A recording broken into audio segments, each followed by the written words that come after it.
Hey everyone, welcome back to another exciting episode of Attack and Protection. Today, I, Bancroft, will be joined by Fluff. What's up, everybody? Today, we have an interesting duel. We haven't done one of these in a while, where me and him get put up together. So, Yeah, and actually, this was the finals. yes, this was the. I rarely get to go to locals anymore. So you had asked me like, "Hey, what do you want to play?" And we had just done the review over the new set, the new Draft Box 6 teasers, and like the Bergamo made my heart like tug for Topo Lock. So it was like, please bring Topo Lock. So it was exciting to get to play it. Yeah. So, you've all seen Fluff's Topo Walk. If you haven't yet, check it out. In this video, be a link for it as well. I don't think anything's different. I think it's kind of where it's at until set 11, right?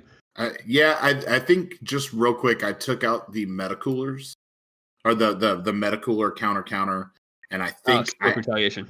Yeah, and I don't think I replaced it with anything. I think I just dropped it, and then I changed the scientist foos for Mira Assault from the Skies. So if you go look at my profile for it, those are the only. Gotcha. Okay. So, a little small change, not too bad. And I'm playing what I'm currently calling the Stormfist Agent Destruction or Stormfist Destruction. This is still the blue yellow version, which I showed yesterday when I played against Jake's 21 deck. Yeah, it's been a fun deck this week. And like I said, currently it is a mono blue. I don't know what's going on here. Oh, that's right. So I drew 7 cards for some reason. And we shuffled my life back up and just redid that from that point on. Okay, now that's out of the way. I was actually curious as to how the Stormfist Krillin AoD would fare against Topo. I literally didn't know. I thought it would be incredibly easy for you to blow the unison out and then just storm all over. Yes or no? Yeah, like that's what I'm expecting. Like looking, because you and I had kind of talked about you building this and where you were going to be building it, and this is just what I'm expecting. Like, actually, I don't know if you were made aware or not, but I changed the deck completely. Yeah, I heard you did change it. It's pure blue now. Yeah, it's probably more consistent. I still run the 3 super combos Zamasus, and I still I run 4 rival targets for that. But outside that, everything's practically blue in the deck, and I use Ultra Instinct Psy Goku now. Oh, I like that. So, and I will get a profile up for that eventually. I'm still just trying to make a minor tweak to it to make sure it is where I need to be. So, real quick, I got to go first, which is awesome because I need to make sure I get those extra attacks in as soon as possible with the more energy than you. Yep. I did do a standard Hachiak play, and in a pass, you played a card, swung with Topo, and I think you bring up Basil. Yep. Play Basil. I would have rather had. Actually, I just drew Spirit Fist there. I would have, if I had the Spirit Fist in hand, I would not have played the Basil. I would have saved the Spirit Fist for the counterplay. Or if I had a Giant Ball or something like that, I would have saved that instead of playing the Basil. But I wanted to dig a little bit. So, swung, got the extra card off that. Pretty nice. Stormfist Krillin, I think, was probably. I didn't play it much, but it was probably my second favorite leader for the longest time. And granted, yes, first time I got a chance to play Stormfist Fish. Krillin was in the Storm days. I chose this as my leader instead of like Hirodogarn, or in Jimmy's favorite was Zamasu. Yeah. Actually, I saw a really interesting AoD Zamasu build. Like it was kind of weird. Yeah, I'm just worried. And so kind of inside here, when I say know your cards at the end of the video, like I say it for a reason. I thought this was the SS3 Vegeta. For some reason, I had the 2 mixed up in my head. So when you revealed that, I'm sitting here going, shit, if I play a Unison, you are just going to instantly double strike it with the unison. I'm going to be at 1. I'm not going to be able to counterplay or react to anything that you're doing. So charging a Chappelle there. I wish that was the case. Yeah, right here, I remember making the comment because I had to charge a yellow blue on turn 2, which kind of hurt. And I remember making the comment, oh, my energy's tapped. Yeah. I'm thinking about legitimately not even playing the Vegeta, like, just because I don't want to lose it. And I was like, you know what? I've got to awaken. I've got to push. I've got to move forward with this one way or the other. So I went for it.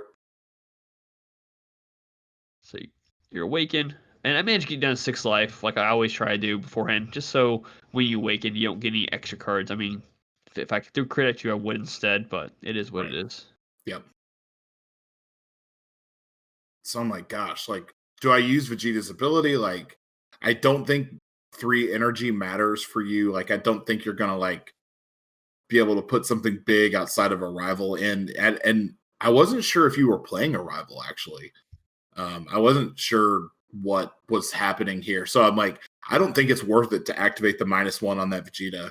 Oh, so and like I breathed a sigh of relief as soon as I saw it. I was like, oh. Let you know, I wasn't playing that because I couldn't play that one actually because it requires green energy if you don't have the Agent Destruction Leader. So you swing a Toppo. I can't remember if you swing the Krillin or are you swinging into my Turles. I believe I swung into Krillin.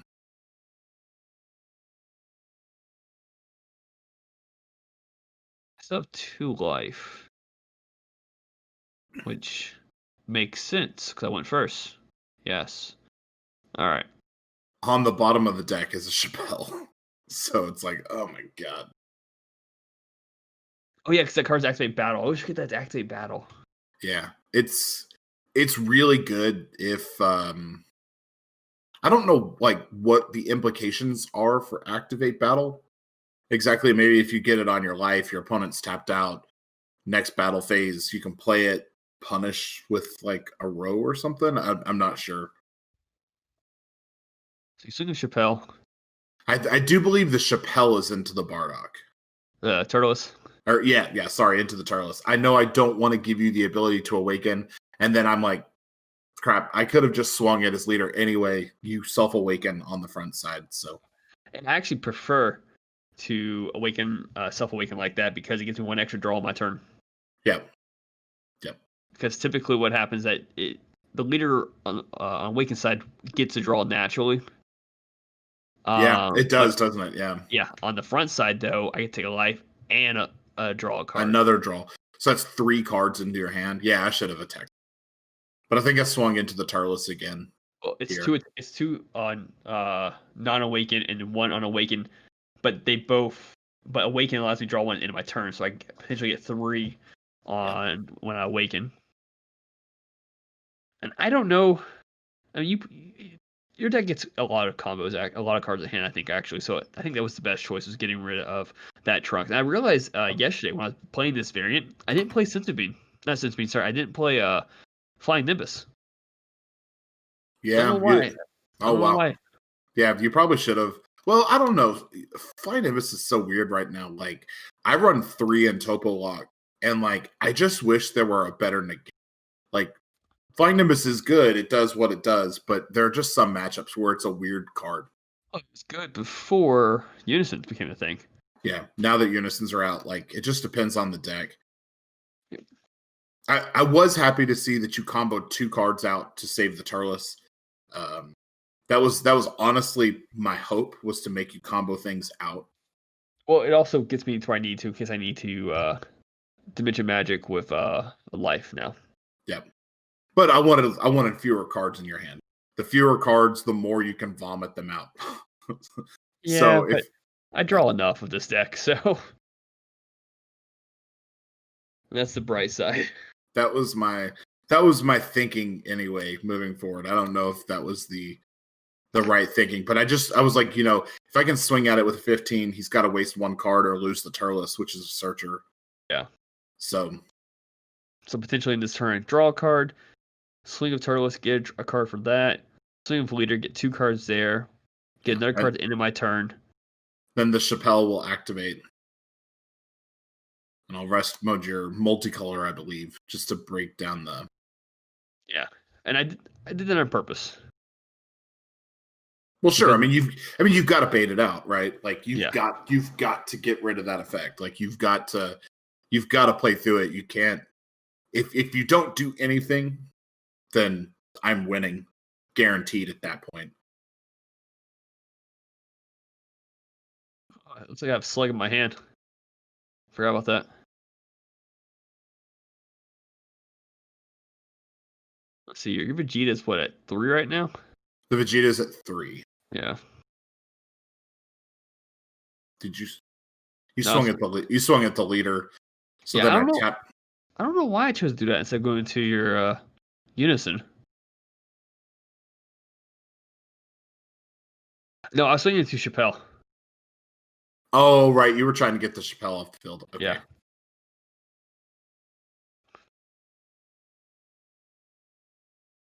And I didn't want to Awaken just yet because I knew I want to get this card out first and swing with it so you wouldn't tap anything. Yep. But the Chappelle's auto is just it's only once per turn, so it's not every turn. Oh, is it once per turn? I don't know why I thought it was. Yeah, it's only once per turn. The trouble is when I get 2 or 3 Chappelles on the field, and then one swing triggers 3 autos, and you rest mode 3 energy. That's when it's a real problem. Gotcha. Okay. At this point, it just funnels you in a little bit. Yeah. So I'm awakening on my attack phase, which resets 1 of my energy. Samasu. And truth be told, I know why I did this, but using Zamasu on your own turn is never the greatest. Yeah. I feel like.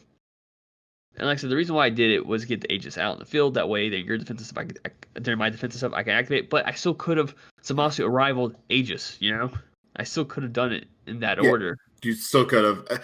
But this gave me a lot of information about what was going on. It told me, one, that you probably wanted to dig a little bit, but it also told me that you had stuff that required energy for defense options in your hand.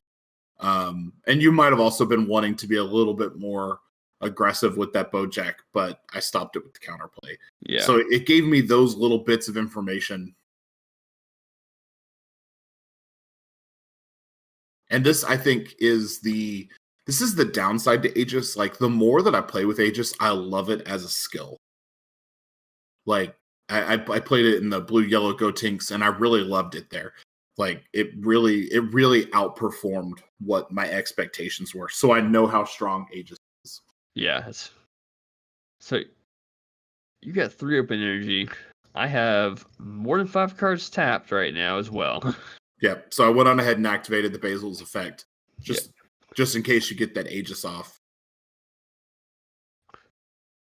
Which was definitely smart. And I was also expecting something this entire turn. I feel like, I remember when we get to we'll go over it. But there's something I think you were debating about doing, and I was so hoping you would do, but you didn't do. Playing a Bardock? Yeah. Yeah. Well, I knew that you had the Unison, so it told me that you probably had a Trunks in hand, or something that would deal with it. Yeah. And I've said before, Bardock is less valuable as the game goes along, and I think that this game kind of proves it, because in my head, Bardock is one of the things that I'm like, okay, I can do this. I could Bardock if I needed to. But I'm actually debating between Bardock and that card that is face up in my hand, which I prefer to save defensively, but I was like, I used that card to beat you 7. Why can't I use this card offensively in this situation? And on a quick side note, I don't know if I like recording in that table because there's way more glare there happening than our old table. Yeah. I'll see if we get back to our old table for recording purposes. There's just a lot going on there. Yeah, the lights don't hit this table quite as well as does. Yeah, and I wish I could bring my soft lights to counteract all that fuzziness, but it's just kind of hard. I don't think soft lights would fit in the store.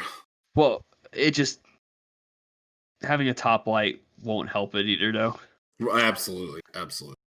So you're being really you're in like a really like critical thinking mode right now. Because I think I can beat you this turn. In my head, I'm like, oh my gosh, he's got 5 cards in his hand. I know what's in my hand. It really boils down to how many defenses. Be careful. Jake learned the hard way that I have more than you can expect. Yes. So here I use Vegeta's Final Flash to turn right the there. Aegis off. That ruined me. Yeah. So I was like, now if he does have defenses, it can't be a card he's got to pay energy for. If he wants to Dimension Magic a future attack, he's got to rip his own life for it. Yep. So I'm like, okay, I've got 5 swings, 6 if I have to play a Bardock. Yeah, so I'm in the unfortunate spot where I'm just taking hits, and I'm like right here. I was like, come on, play that Bardock. Please play that Bardock. So you swing of 19. I Dimension Magic on the second one. Was it the first one? You Dimension Magic on the first one. Okay. So the second one comes in, and I'm literally like, come on, play that Bardock. And unfortunately, you don't. I mean... Right. Like, I just know that, like, Bardock is just that card that you're instantly going to deal with. It is literally a waste of my energy to play it now. Because I know you have some answer to it, probably. Yeah. And playing a Bardock turns off the way that I'm trying to be. So, like, out combo your second attack. And see right here, here's another example of that super combo. Could have been important. Yeah. You would have swung. I could have super comboed, rest moded one of the battle cards. Yep. Arrivaled, Aegis, resending my energy. Yep. And I would not have... Yep. Yeah. Yep. Before I even had a chance to Vegeta's Final Flash. Like, I would have proceeded per the usual Vegeta's Final Flash's defensive tactic instead of using it offensively the way I did. Yeah. So here I bottomed a Vegeta to give it +1 counter, and then I swing to give it I -3 to give it the double strike dual attack 20,000. And so now I'm just gonna you didn't negate on the swing, so I'm basically just comboing. Yeah. I've got 2 attacks here. I'm like, the way that you beat me here is combo out of this and then Dimension Magic the next swing. And I was like, that's a possibility. So I comboed up to 20, 30, 40, it's 50. 55. I think it was 55, actually. Yeah, 55, yeah. And I'm in a situation where I have 2 options, I think I don't think it matters. I think if I combo up 20. I think I can combo up, but I couldn't stop the second attack, I felt like. Yeah. And that was how I mapped it, was that you had to. So instead I just arrival, make you mill the card, and I took my life. And had you paid the 1 to combo with that Bardock and then combo the Bibbidi off, that would have beaten my combo. But then I would have beat you on the next swing. Yeah, and that's why I just went ahead and did that. It didn't matter, unfortunately, at that point. You had it. Yeah. So, which is really uncharacteristic for Toppo Lock. Like, I usually won't try to win a game like that, but your hand was kind of low, which I had been trying to count the cards in your hand. And when you defended the Turles, I was like, okay, he's either got extra cards. So if you negated that first Vegeta swing, I would have probably just swung again on it, not comboed hard, paid the other 2 energy to play the other Vegeta in my hand. Those would have been probably what I had done. Because I had another Vegeta. I had 3 altogether. Wow, nice. So. It was really tough. Like I said, what hurt really a lot was Zamasuing and then arriving on my turn instead. I should have held off. I think I just was trying to get that extra attack in. I don't know why, really. Well, but when you play that card, you're not sitting there thinking Vegeta's Final Flash. Like, you're not thinking that you're going to lose that Aegis effect. You're like, okay, he's going to either deal with the Aegis or I'm going to get Aegis off. But you're not thinking about someone turning effects off because it's not commonplace in the game right now. For sure. Hey, but Zamasu is definitely a defensive super combo. For sure. I mean, it's basically it's the same as having, a negate in your hand, essentially. Yeah. If it can rest mode something, it's a negate. For sure. So, unfortunately, I lost. Fluff returns and takes victory. Yep. It's all right. For sure. You were playing my season deck with something that you kind of quick brewed together. In like 20, 30 minutes? Easily. I mean, I'll say this. You put it together in the time that it took me to take the stuff that I needed for Toppo Lock out of Blue Yellow Gotenks and then sleeving up Toppo Lock and then sleeving up the remainder of Gotenks. Like, yeah, some maybe 25 minutes it took you to build that. So yeah. So kudos there. And it definitely has potential. Like I said, where I have it now is really nice. And I saw some people asking for a profile, so I'll get that profile out as soon as I can. Yeah. It might be up tomorrow for that profile. Yep. So look forward to that. It'll be really cool to see.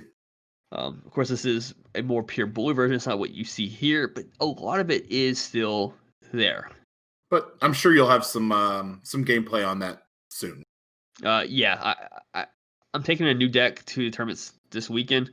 I know we're doing our pre-release, but we're gonna do construct it first and then have our cards. Yeah. So our construct will be based on the current set. And everything up to set 10.